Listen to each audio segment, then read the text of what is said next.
Right, yeah, well, yeah. Yeah.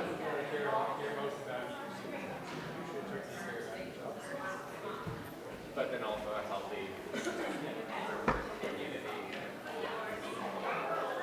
Not just that we're all, everybody else is another. That's something.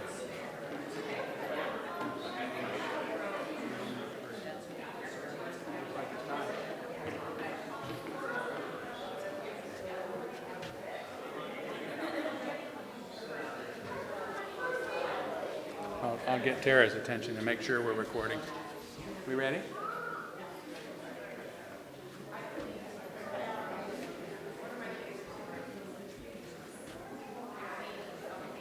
Thanks for catching that for me. Between prom and World War II and Dietrich who was World War I, all over the map today. Look at the calendar. Okay. Well, good morning, everybody. If you could please stand and let's sing together, "The Sun That Shines."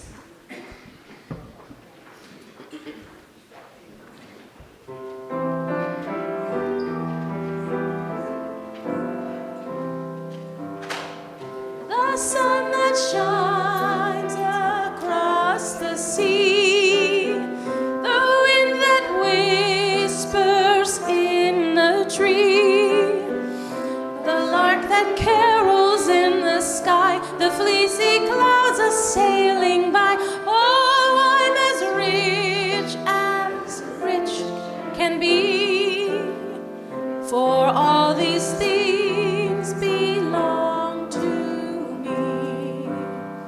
The raindrops which refresh the earth, the springtime mantle of rebirth, the summer days when all things grow, the autumn mist and winter snow. Oh, I'm as rich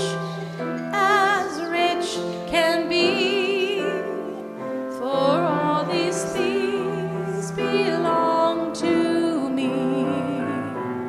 The task well done, the fun of play, the wise who guide me on my way, the home of sleep when each day ends, the joy of family and friends. Oh, I'm as rich can be, for all these things belong to me.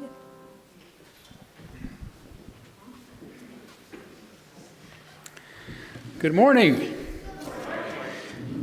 Morning. I love it when you say that. You guys, it's good. I've missed seeing you.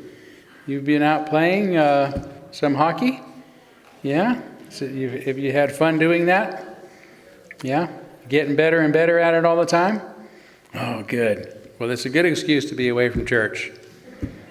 I have to be here or else I'd be out playing hockey. Or hooky. Hooky. That's right.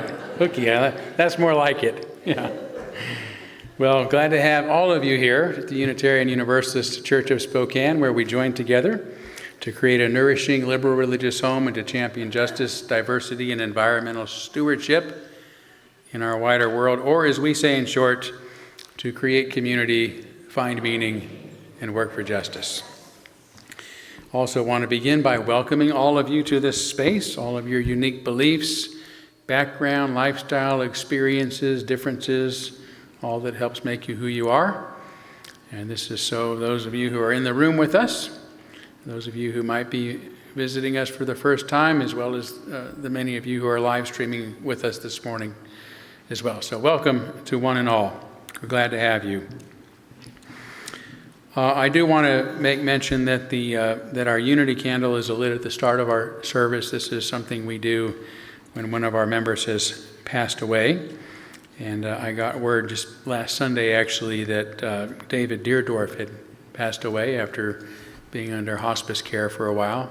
I don't know how many of you knew David. They lived in Alaska for a long time, and he'd visit the church whenever they were here, and then they moved back and he joined, but haven't been able to. He's not been able to attend as much as I know that that he wanted to. So I just, I was fortunate to be able to visit him just a couple days before he passed away, and he was in good spirits, so it was good to remember him that way.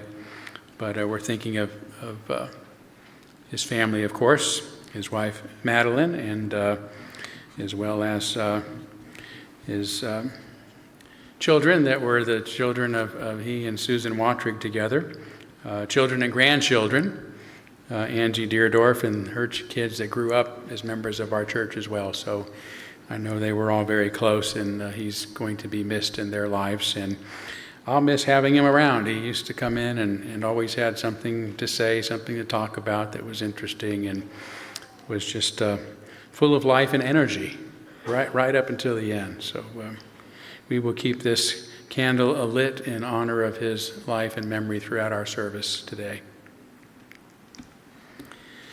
And then I do want to also remind you that next Sunday will be our third Sunday potluck. So if you come to the second service and want to bring a dish to share and enjoy a potluck meal after the service, that would be wonderful. And that's all I have today, so why don't we take a few minutes to greet one another.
Watch it on the screen, but I think you'll enjoy it. That's Bun Bun. You know Bun Bun, right? Now, who wants to hit the gong today? Me. Or Surrey, I always do. Okay. Unless Charles wants to do it. Surrey, just do it. Okay, you can do it. Go ahead. Right now? Right now. Surrey, just do it. Just do it. Surrey, Very good. hard. Oh. Do it a little louder. Bun. There you go. That's perfect. Good. Bun. Can I keep it until the next gong and then I'll give it Well, back? you know what? He belongs to Stephanie, so you can give him back to Stephanie. Is that okay? Okay. All right, more opportunity to visit with one another during our social hour following the service, but let's move forward now by lighting our chalice, the symbol of our unity and our solidarity, of our openness and our inclusion, of our community and our individual uniqueness. May this small flame be our offering of warmth to those who are cold and alone, and a light to those in darkness. May it be a flame that ignites justice in our world and a beacon of hope to those in need, and may it reflect at least a spark of truth wherever truth has been lost, and cast a healthy shadow of doubt wherever it's been found.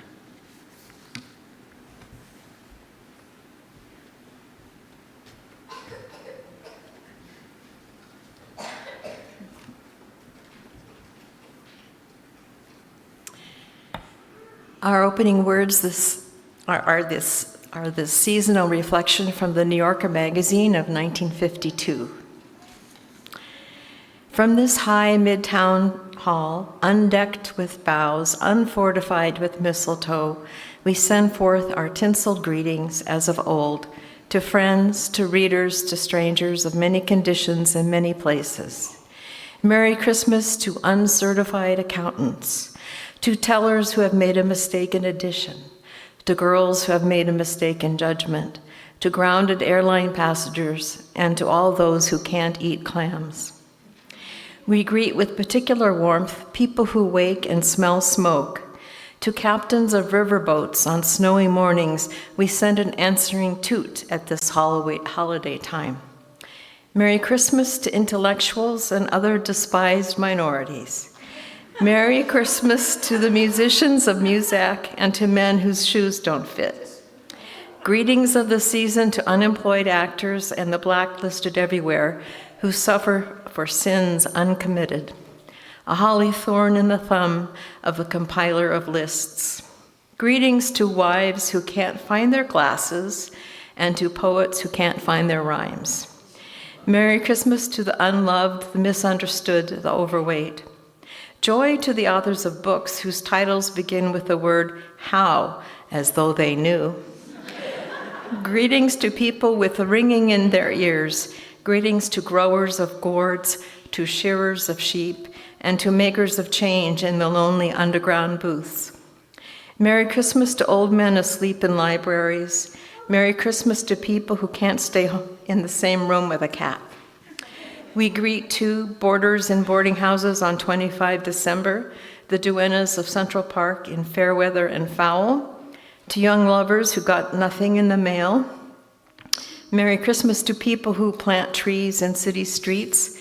Merry Christmas to people who save prairie chickens from extinction. Greetings of a purely mechanical sort to machines that think, plus a sprig of artificial holly. Joyous Yule to Cadillac owners whose conduct is unworthy of the car. Merry Christmas to the defeated, the forgotten, the inept. Joy to all dandy-prats and bunglers. We send most particularly and most hopefully our greetings and our prayers to soldiers and guardsmen on land, on sea, and in air, the young men and women doing the hardest thing in the hardest time of life, to all such Merry Christmas, blessings, and good luck. We greet the secretaries designate, the president-elect. Merry Christmas to our new leaders, peace on earth, goodwill, and good management.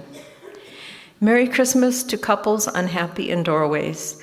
Merry Christmas to all who think they are in love but aren't sure. Greetings to people waiting for trains that will take them in the wrong direction, to people doing up a bundle and the string is too short, to children with sleds but no snow. We greet ministers who can't think of a moral, gag men who can't think of a joke, and greetings to the inhabitants of other planets. See you soon. And last, we greet all skaters on small ponds at the edge of woods towards the end of afternoon. Merry Christmas, skaters. Ring steel, grow red sky, die down wind. Merry Christmas to all, and to all a good moral.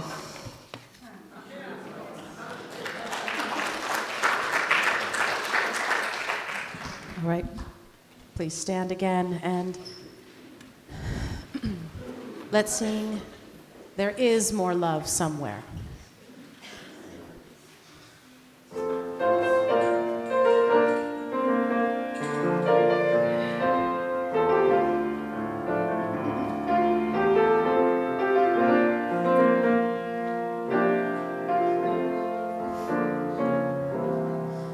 There is more love somewhere. There is more love somewhere. We're gonna keep on till we make it. There is more love somewhere. And there is more hope somewhere. There is more hope somewhere. We're gonna keep on till we make it. There is more hope somewhere.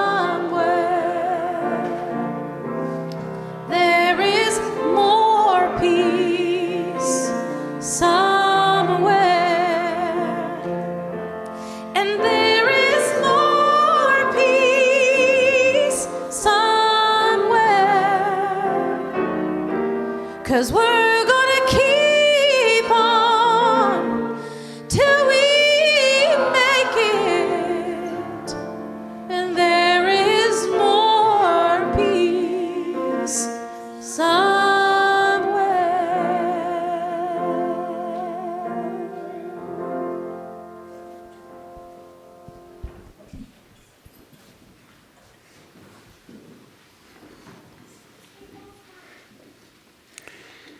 We're now going to kindle our candles of care for those who are on our hearts and minds this morning, and begin with the candle for those around the world who have suffered from gun violence this weekend, as well as those we have been on behalf of the people of Ukraine and Russia and that region of the world, people of Israel and Palestine, people of Darfur and South Sudan, and others who are suffering from war and violence and injustice in their homes, and of course on behalf of the immigrants in our own country, as well as whether they're here legally or not, who are suffering a lot of fear and anxiety these days. So let's take a moment of silence on behalf of others that you might be thinking of, and as always, you're welcome to name them aloud at this time if you'd like.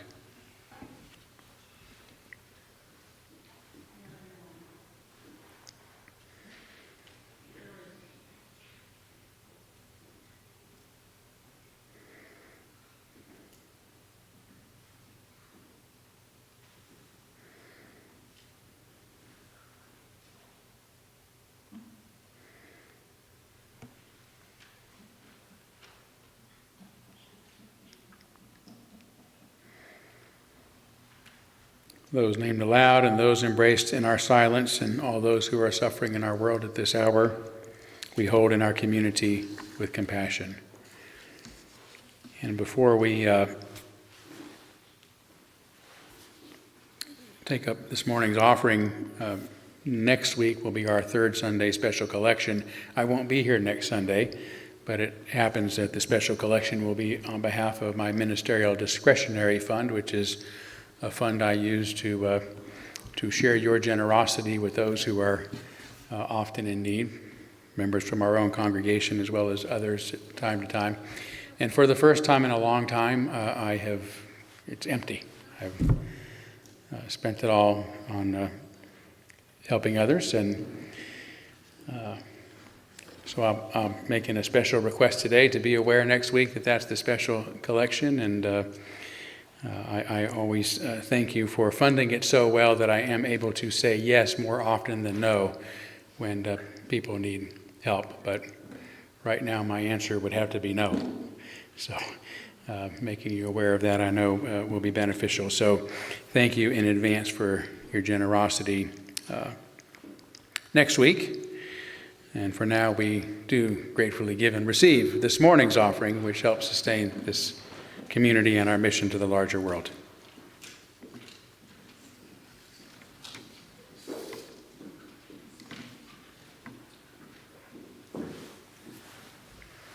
I'm going to be doing another arrangement from my holiday album, and so, yeah, that's what I'm doing.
Thank you, Jackie.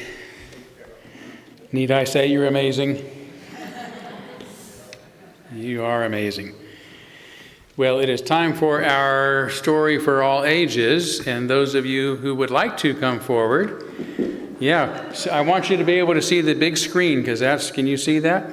Yeah, because that's where the action is going to happen here in a minute. So we're going to I guess a reminder, we're having our Christmas services this year will actually be on Wednesday, Wednesday the 23rd? Yep. And then, so that'll be it's in your order of service. The 24th is Christmas Eve. Right. Oh, I was thinking of the night before that. We're having a Christmas Eve. Okay. A Christmas Eve party on the 23rd. Music, that's okay. You should correct me because I need correcting often and I don't realize it. So Lisa has actually written in my sermon corrected things. So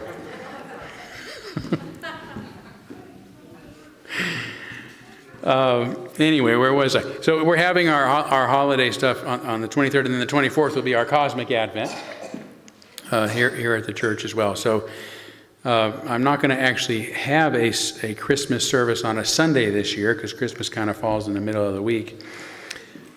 So we're going to do a little bit of a Christmas story this morning. This is one, do you guys know The Grinch Who Stole Christmas? Yeah. Yeah, so this was inspired by The Grinch Who Stole Christmas. It's called The Grinch Who Gave Back Christmas. And it's something I wrote many years ago. I can't remember how long ago. And I manipulated some images with Photoshop to kind of create a little storyboard with it. But now, thanks to AI, I've been able to actually put it to music, kind of a folk style song. So you get to watch the whole movie of The Grinch Who Gave Back Christmas.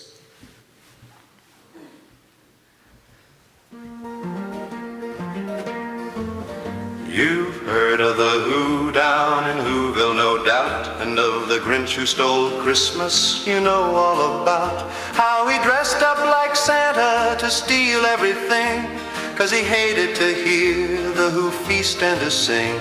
So he slipped down their chimneys and took all their loot. Then quick as a snake he went up the same route. He took trees, toys and grub, leaving hardly a crumb. Too small for a mouse, that rotten old bum. He thought the day ruined by his deceit and his lies. But come Christmas morning, it was the Grinch's surprise to hear the Who singing without a boo-hoo, not even the littlest Cindy Lou.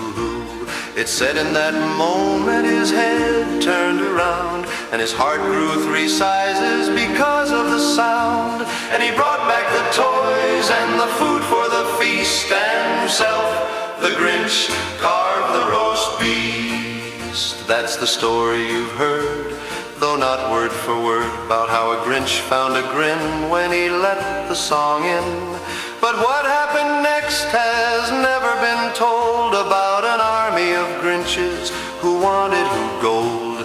They marched on the city and called it their own. They took the Who stockings and took the Who homes. Then they put up a fence to keep the Who out, and passed lots of rules that made the Who pout.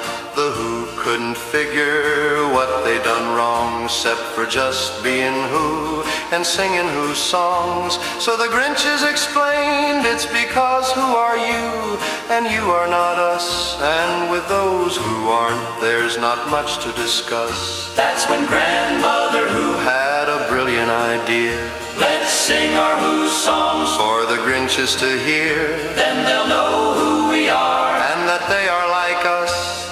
Grinches and Who have much to discuss. But the Grinches had outlawed Who singing for good, and anything else for which the Who stood. No matter how young, no matter how old, the Who ways were banned and strictly controlled. Outside the wall, the Who went without mention, so they made lots of noise to get the Grinch's attention. Who are you?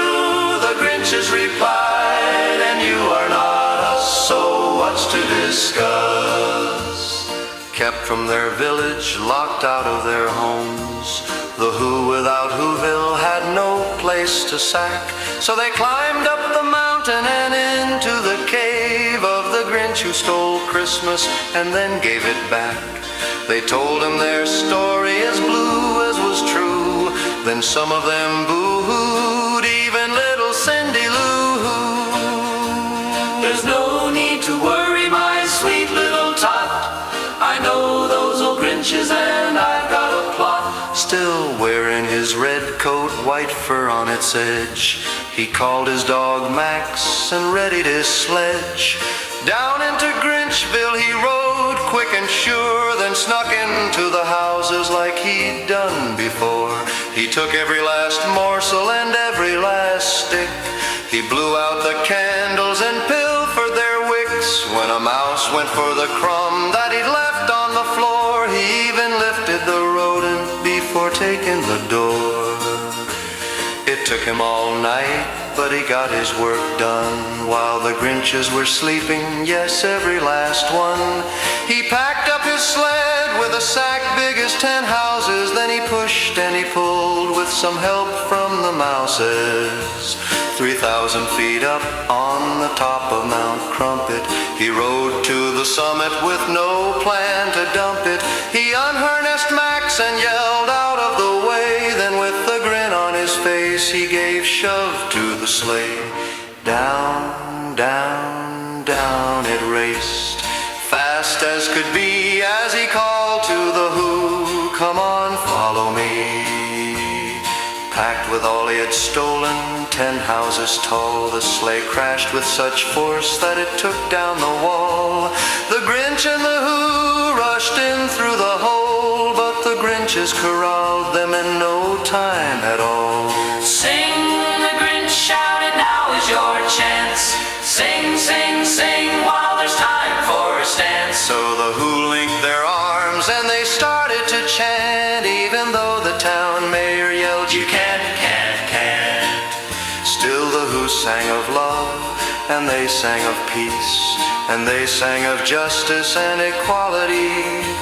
And some of the Grinches who heard the Who sing softened their hearts and said, let's let them be. Maybe their heads weren't screwed on just right, or maybe their shoes were a little too tight, or like the Grinch who stole Christmas and then gave it back, the Grinch who took Whoville had hard hearts to crack. But the moment the Who started to sing, the Grinch felt something new, just the tiniest thing. Then their hearts started growing and the Grinch found their grins. The bigger they got, the more they let the song in. So they returned what they'd taken, then gave 10 times more, and promised to never again make a war. Then the Grinches left Whoville just as it was found, though returned on occasion to hear the Who sound. As for the Grinch who stole Christmas and then gave it back, he moved into Whoville and gave up his pack, filling his days with their songs and their laughter, while all the Who down in Whoville lived happily thereafter.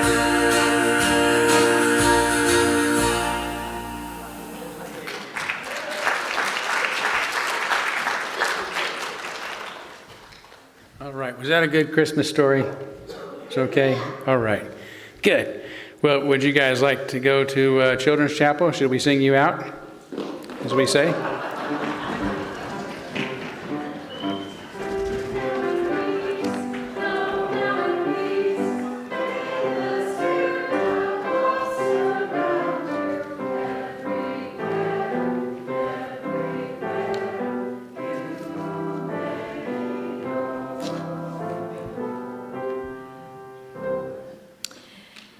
I invite you now to settle into our time of meditation in words and silence.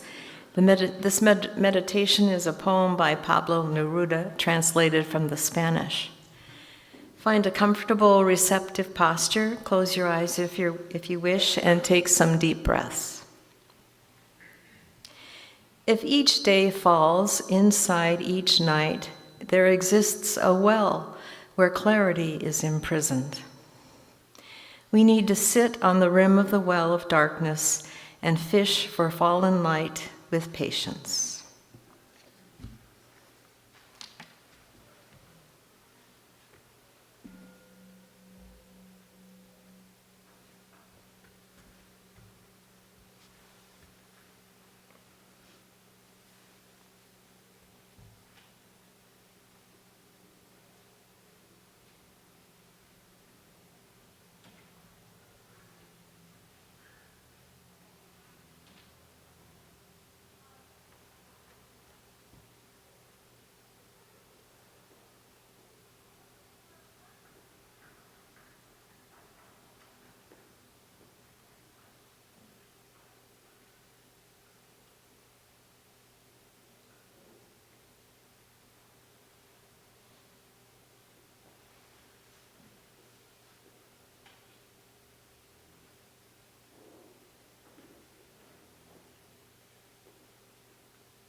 Billy Ray was a preacher's son, and when his daddy would visit, he'd come along. And when they'd gather around, start talking, and that's when Billy would take me walking. Through the backyard we'd go walking, then he'd look into my eyes. Lord knows, to my surprise, the only one who could ever reach me was the son of a preacher man. The only boy who could ever teach me was the son of a preacher man. Yes, he was, yes, he was.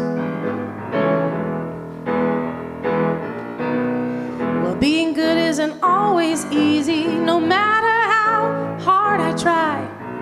And when he started sweet talking me, he'd come and tell me everything is alright. He'd kiss and tell me everything is alright. Can I get away tonight? The only one who could ever reach me was the son of a preacher man. The only boy who could ever teach me was the son of a preacher man. Yes, he was, yes, he was.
Thank you for that fine introit to my sermon today, Preaching to the Preacher.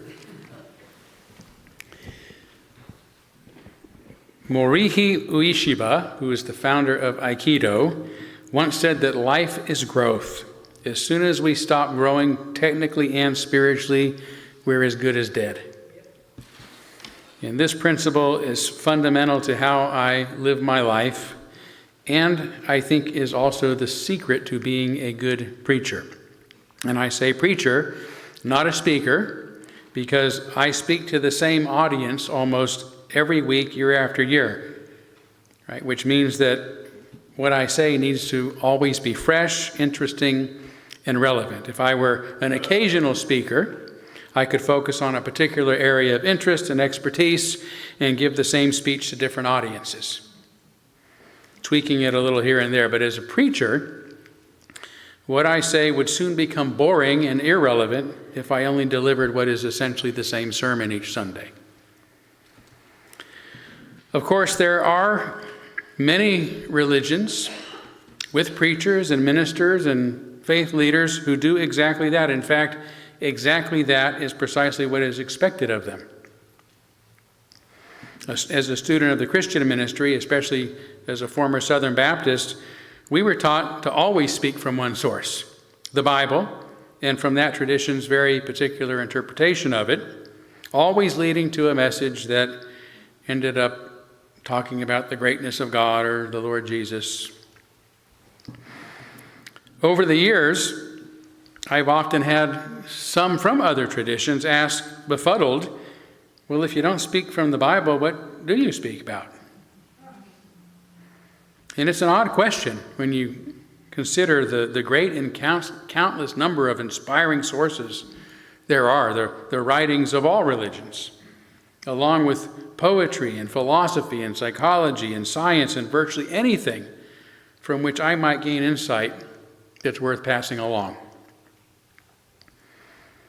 When not limited to one set of scriptures or one ideology, life becomes vastly more interesting and worth talking about. So much so that I don't think I'll ever run out of things to talk about. Yet there is another perspective that I've often heard go around, including among Unitarian ministers, who have told me that they actually learn it in their homily classes at Unitarian theology schools, that every minister has only one or two sermons in them, and the secret is learning to say them in different ways. I just shake my head. If this were true for me, occupying my pulpit would be the least favorite part of my job rather than my most favorite. It's my favorite because for me, as Ueshiba said, life is growth, and I'm always striving to learn more and to grow as a person, which means in the process, I have many new insights to share. Although I return to various themes that hold my interest and some of which have become integral to my life and to my thinking, my sermons and subjects reflect where I am at this point in my life, and often where a lot of us are at. They are, in short, my personal reflections, an opportunity to organize my thoughts, and to think about important reminders and matters that are shaping my own growth and evolution. In this sense, I really am up here preaching to the preacher. As I said last week at the start of my sermon on technology, I'm going to enjoy it even if no one else does. So it's been beneficial to me, and I hope to others, to have an annual Preaching to the Preacher sermon as a further reminder of the key insights that have proven most important in my own continuing growth and sojourning. For those of you who might not be aware by now, social psychologist Erich Fromm has long companioned me on my continuing journey of growth, including during one of my earliest sermons in 2025, The Insane Society, the Pathology of Normalcy and the Necrophilious Orientation in Today's World, delivered on January 12th in the immediate aftermath of Donald Trump's re-election and inauguration. Like many of you, the greatest question on my mind was how so many of our fellow Americans could have voted for such a scoundrel, to put it mildly. Fromm spent most of his life working to better understand why societies so often choose authoritarianism over freedom, destruction over development, death over life? His answer, in short, is because most of us would rather belong than be free. We are terrified of being excluded from society and its benefits, which is why his very first book, Escape from Freedom, written in 1941 while Hitler was still in power, was originally entitled The Fear of Freedom. Essentially, it says that we are willing to give up our freedom in order to fit in.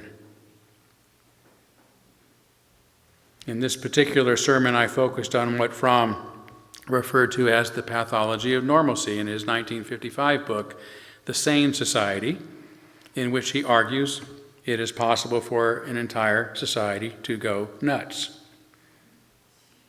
It should be called the Insane Society. This book deals not with individual pathology, Fromm writes, but with the pathology of normalcy, including with the pathology particularly, I should say, with the pathology of contemporary Western society. So he was recognizing this about us a long time ago. By the way, Fromm was the first psychologist to even insinuate that an entire society could be mentally ill. Anyway, that pretty much sums up my feelings about the U.S. after the election of Donald Trump. The fact that millions of people share the same vices does not make these vices virtues, Fromm says. The fact that they share so many errors does not make the errors to be truths. And the fact that millions of people share the same forms of mental pathology does not make these people sane.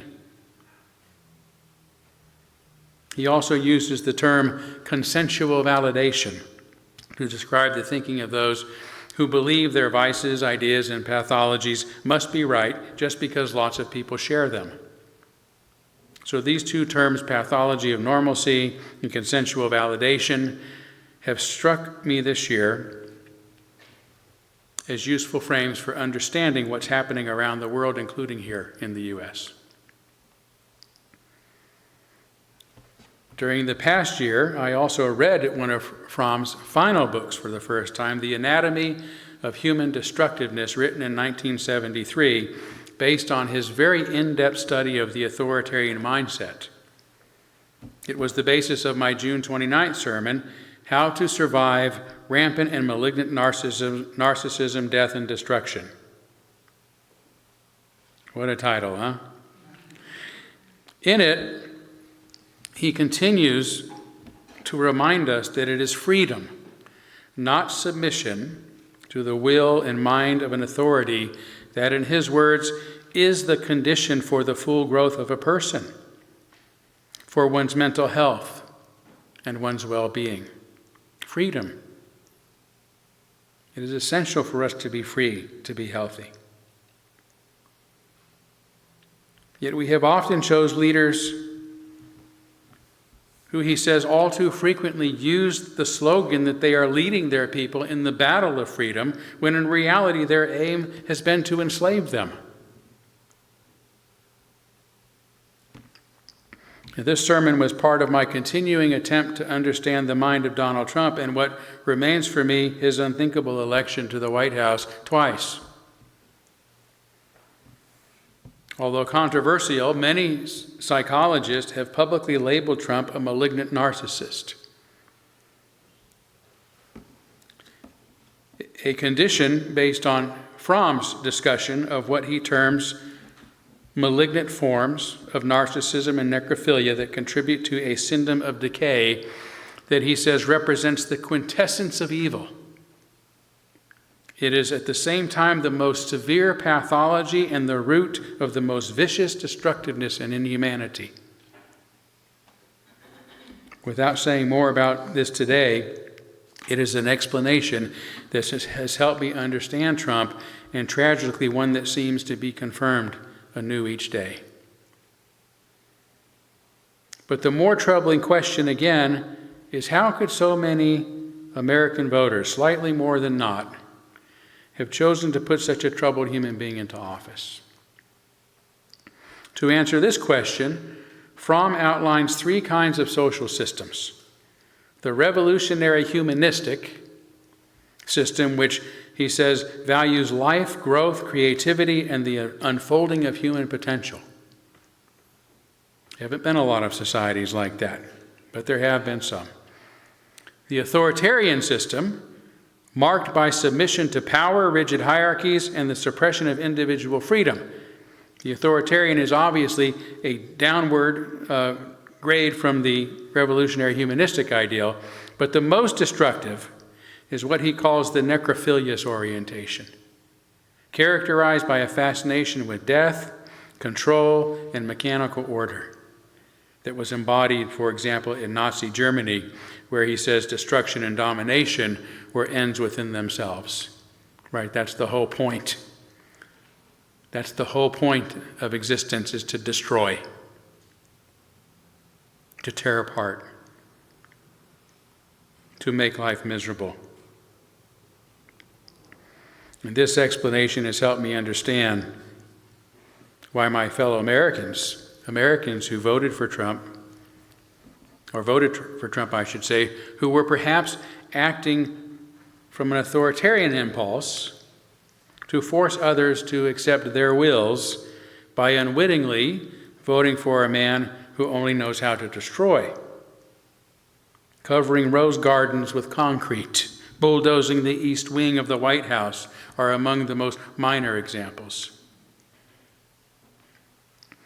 Yet the important point, as I said in that sermon, as Fromm explained, is that we are not necessarily ruled by one or another of these syndromes, and that the average person is actually a blend of both.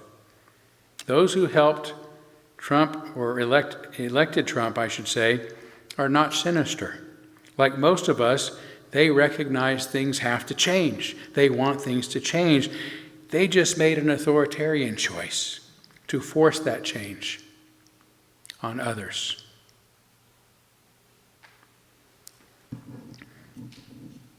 But as I said in my November 30th sermon just a short time ago, that sermon, "Who's to say we have to lose for someone else to win?"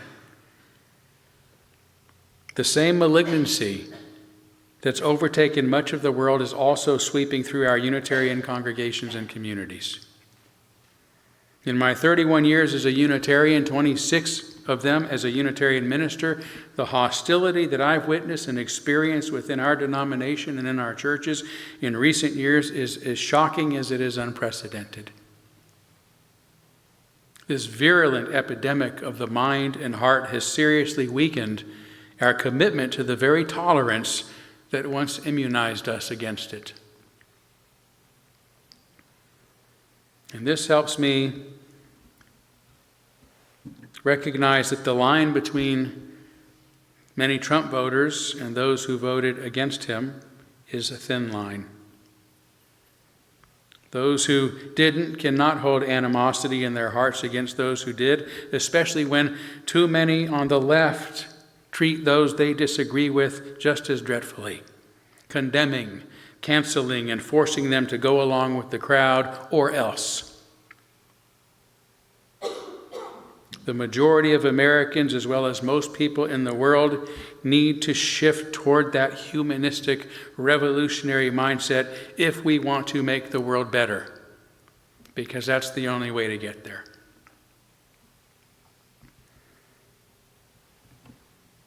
I do take some hope from the following statement in Fromm's book on human destructiveness. The half-insane leader is often the most successful one until his lack of objective judgment, his rage reactions against the consequences of any setback, his need to keep up the image of omnipotence may provoke him to make mistakes which lead to his destruction. In my opinion, this is now happening to Trump, as his popularity in the polls continues to fall, even as members of his own party are finally beginning to defy him. to dismiss affordability as a democratic hoax, while giving himself an A+, on the economy, reveals both his narcissism and his delusional mind to almost anyone, no matter whether they voted for him or not. The more important question now is, how will our society begin to truly become a pro-life society?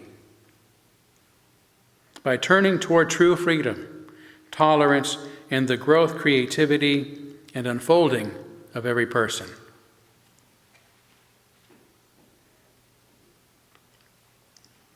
Another important voice in my sermons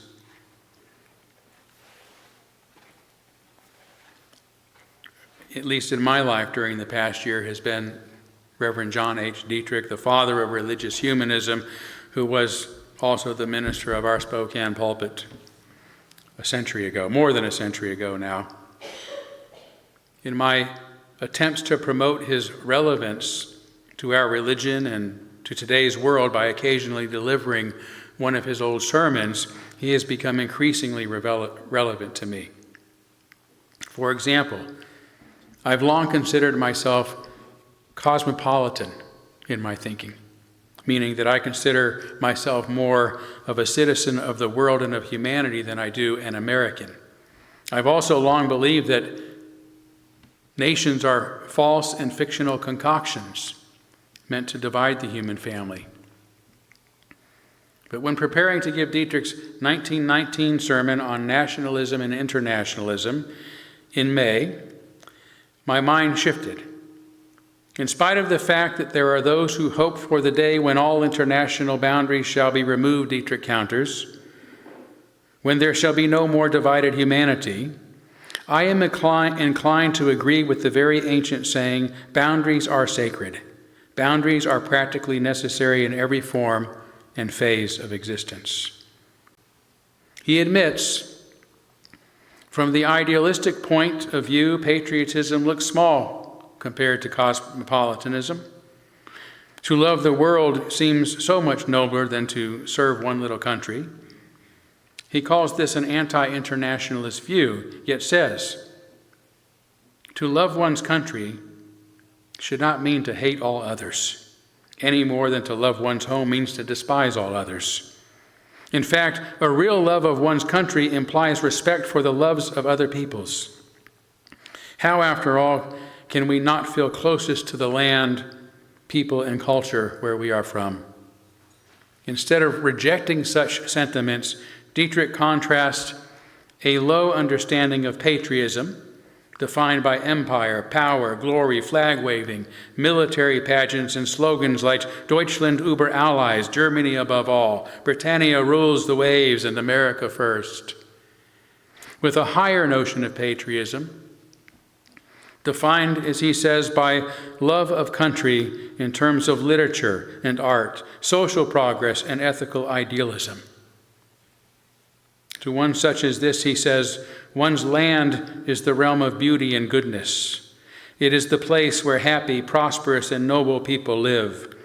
Territory does not interest him, but justice does. Military power leaves him cold, but social improvement exalts him to the stars. If he thinks of empire, it is the empire of ideas, and if he dreams of power, it is the power of righteousness. This is the type of patriotism and love of country I believe in.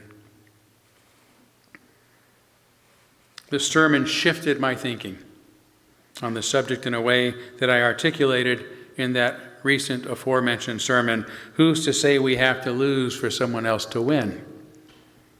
In fact, it inspired that sermon.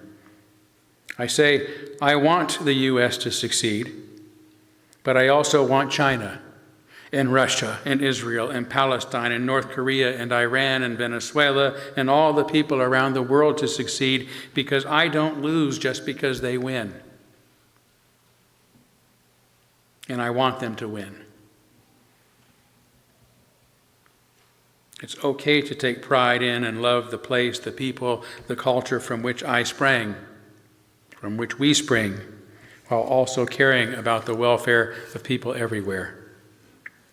and to understand that we are all part of one human family and that we all succeed and prosper together just as we ultimately fail and suffer together. Dietrich's sermon also influenced my May 18th sermon, Toward a World of Open Arms and Open Borders. It was a sermon I'd planned to give before I ever worked on Dietrich's sermon, which I had given only a week earlier on May 11th. I'd intended to respond to Donald Trump's inhumane, racist, and anti-immigrant policies. In Dietrich's 1909 sermon, given only 2 months after the end of World War I,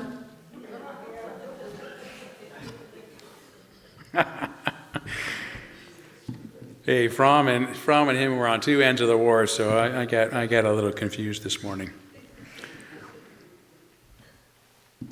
World War I, rather than calling for the U.S. to tighten its borders, right, which is what you think would be the reaction, we just went through this hellish war.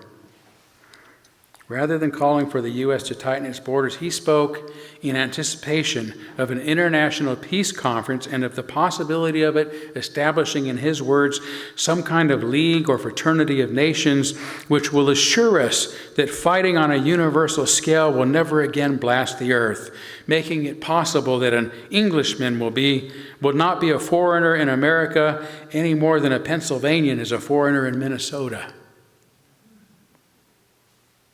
It was a beautiful hope that I further emphasized by summarizing the key points of his visionary sermon into a single paragraph,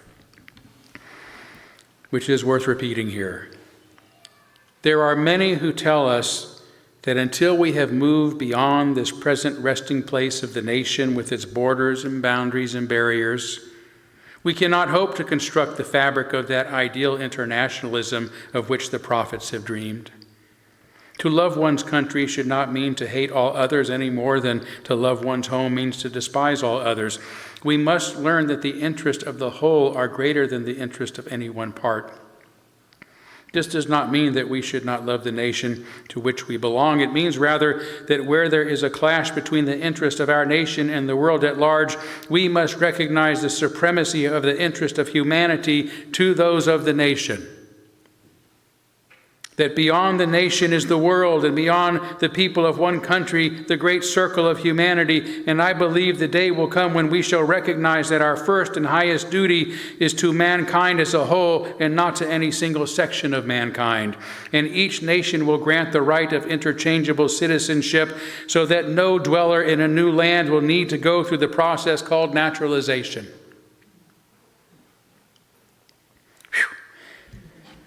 It's tragic that his vision for us more than a century ago is not the world nor the nation most of us live in today, which is why Dietrich remains as relevant to us now as he did then, and why I remain committed to reviving his voice and significance in today's world. So you can expect to hear more from John Dietrich in the year ahead. Dietrich was also an inspiration for a couple of fun sermons during the year. His brief 1922 essay, What to Read and Why, inspired me to talk about some of the most influential books that I've read. And you can find my book list along with that sermon on our church website, but for now, I concluded it with the following statement. Reading is about moving and growing, which are the very definitions of life. So read books. Read nonfiction books about things you never knew about, nor thought you'd ever want to know about. Written by people you don't know nor ever thought you'd want to know. Read books that agree with you, but also some authors that you disagree with. Reading things that you dislike or disagree with won't kill you. But not reading will. So read. For as one of my graduate professors, Dr. Joseph Martos, used to say, diplomas cost money, but education is free. I followed this sermon up later with one about my favorite films. I concluded it by saying, like all art forms, film can transform our hearts and minds and even our world. Consider some of your favorite films, then go deeper into their meanings by exploring the reasons why they mean so much to you. Because sometimes being a couch potato is the best way to get moving. By the way, I saw a great movie this week called Gabriel. Have you heard of it? Yeah, with Keanu Reeves. He's an angel that's not so good at his job. But listen, this movie touches, in a brilliant way, it's so brilliantly written, it touches upon the plight of the working poor in this country. You know, the people that are living in their cars, who are working 3 jobs and still living in their cars. The ones that Trump dismisses as all being insane and on drugs. You got to see it. Really poignant.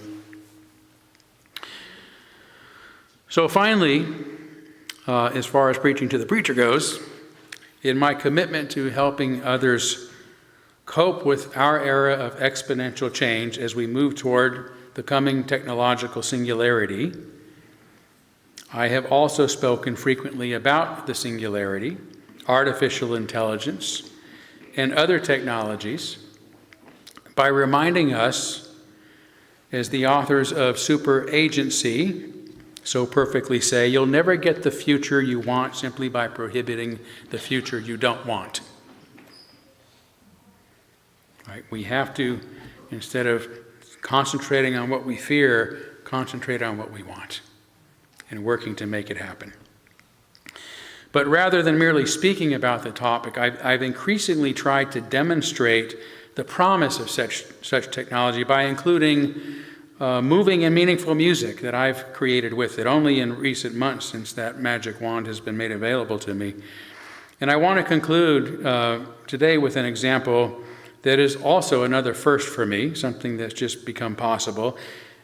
This is a song that I produced earlier that is turned into a short film that, believe it or not, took me about 2 hours to produce. 2 hours. I mean, that's the beauty of artificial intelligence, right? It takes what once took months and reduced it to hours and hours to seconds. So I think that's enough said. I think you'll enjoy this heartwarming example of my collaboration with artificial intelligence. Just about 3 minutes, and then I'll close with just a couple more sentences.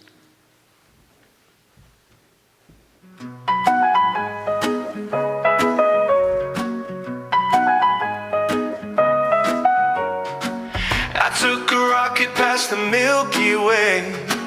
The stars were winking like they had something to say.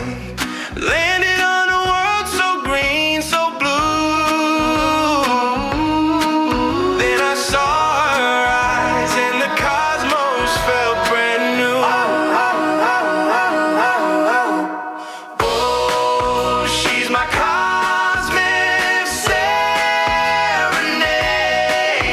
an alien dream in a lunar parade. With every orbit, my heart's remade. Oh, she's my cosmic serenade.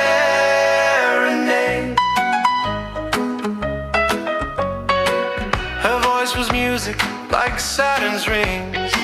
She spoke in colors, oh, the joy it brings. I reached for her hand, she reached for mine. Time stood still in the galaxy divine. I thought love was just for her, but now I know what the stars are worth. Oh, she's my cosmic serenade,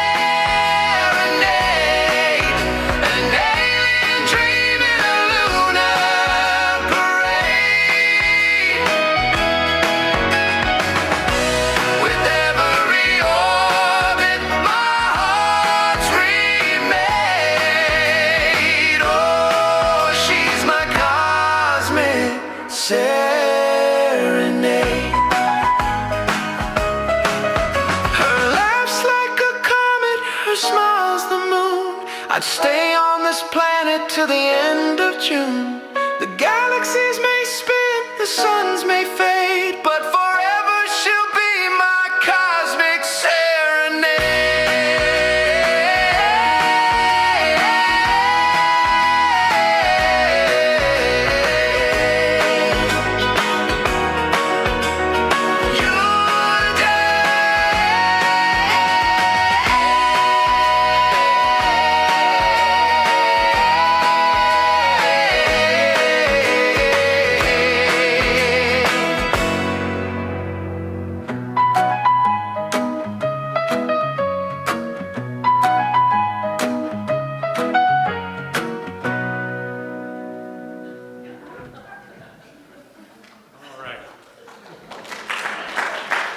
Thank you.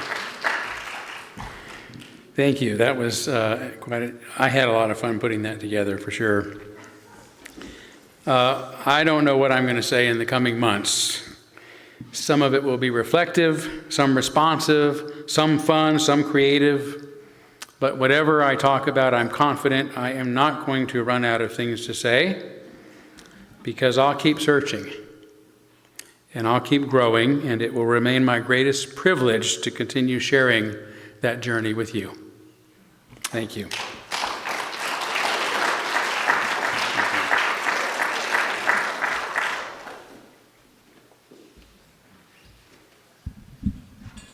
All right, if you can stand and we'll sing Blue Boat Home.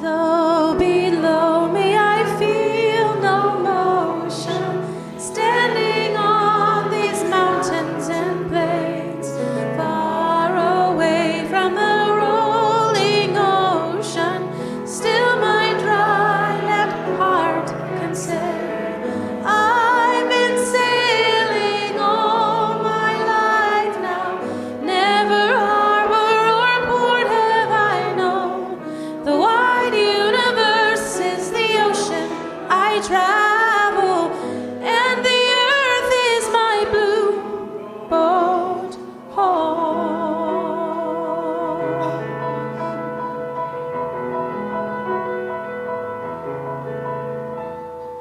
Sun, my sail, and moon, my rudder, as I ply the starry sea, leaning over the edge in wonder, casting questions into the deep.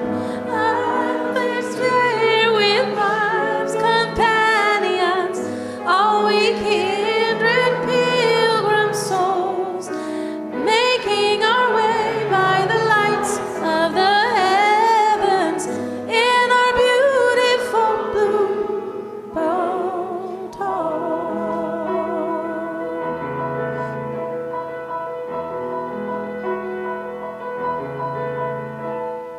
And I give thanks to the waves upholding me, hail the great winds urging me on, leaning over the edge in wonder, sing the sky my sailor's song.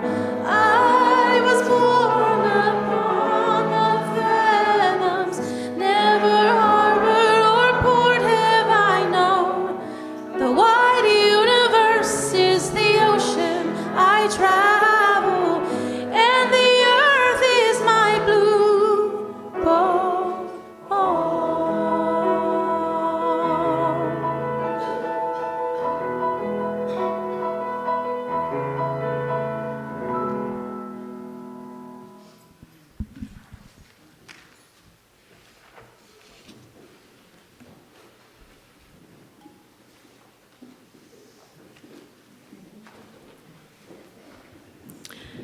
Our benediction is by Erica Hewitt. The hand in yours belongs to a person whose heart is sometimes tender, whose skin is sometimes thin, whose eyes sometimes fill with tears, whose laughter is a beautiful sound. The hand that you hold belongs to a person who is seeking wholeness and knows that you are doing the same. As you leave this sanctuary, may your hearts remain open, may your voices stay strong, and may your hands remain outstretched. Amen, blessed be, salam alaikum, and shalom.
I want one too.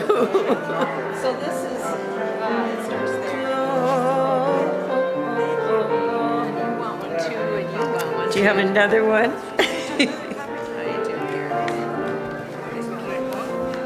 No, I brought more. I knew people would ask me. That was wonderful. Thank you. There's two, back and front.